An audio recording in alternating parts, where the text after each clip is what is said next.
400 personnes qui sont attendues ce matin à l'UNESCO pour cette conférence de lancement avec des dirigeants d'entreprises, des dirigeants d'associations, des dirigeants du monde institutionnel pour pouvoir célébrer avec nous ce grand lancement du prix 2023.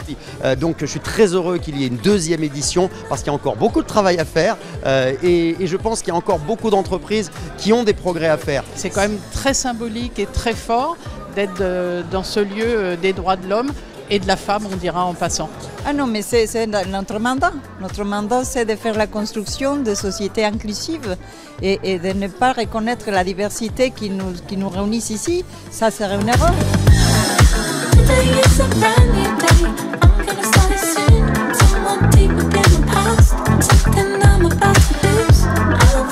Nous sommes très heureux de vous accueillir ici à l'UNESCO pour cette conférence de lancement du deuxième Grand Prix Diversité et Inclusion.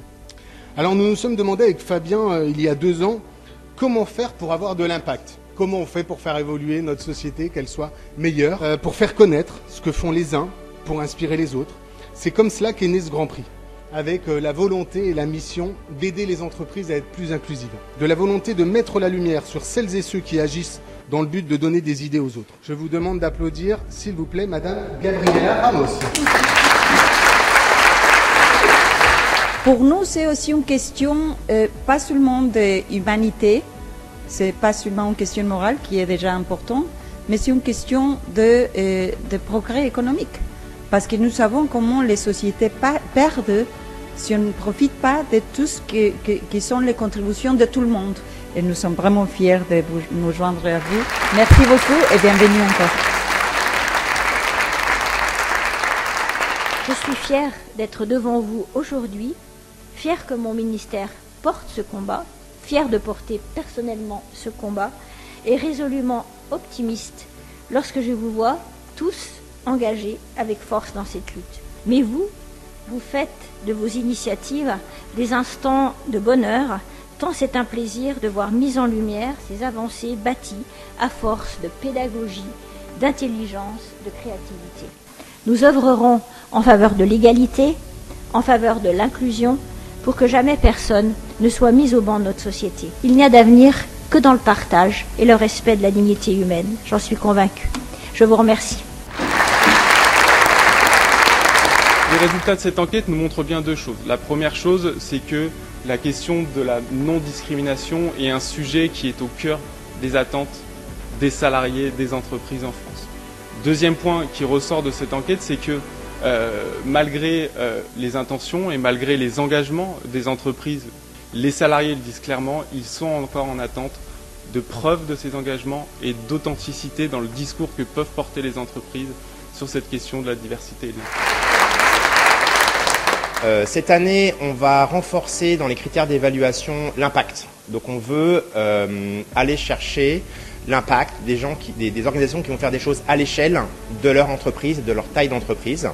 Donc on va aussi regarder, et alors pas seulement sur une année, mais aussi l'évolution dans le temps.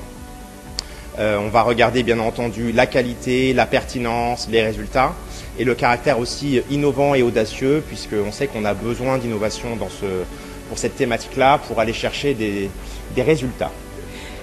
Je voudrais vous dire la joie, et j'ai presque envie de dire l'émotion que j'ai, à voir autant d'entreprises présentes dans cette pièce aujourd'hui pour parler des questions de diversité. En tout cas, mon rôle dans le jury, ça va être de montrer des boîtes qui font vraiment. On va être exigeant sur les chiffres, donc mettez-nous de la mesure d'impact, mettez-nous du témoignage de collaborateurs parce qu'on veut voir que c'est vrai, quoi. Mais juste pour vous dire que pour moi, c'est un sujet de bien-être au travail. Si on peut aujourd'hui vivre pleinement sa différence, sa singularité dans l'entreprise, ça veut dire qu'on a sa place. Ça veut dire qu'on se sent soi-même, qu'on n'a pas besoin de porter un masque à chaque fois qu'on vient en entreprise. Donc voilà, mon combat, il est le suivant, c'est faire en sorte que chacun ait sa place et qu'à aucun moment, sa différence, sa singularité puisse vous mettre de côté. Et au contraire, ça va être une force pour l'entreprise. Merci de m'avoir écouté.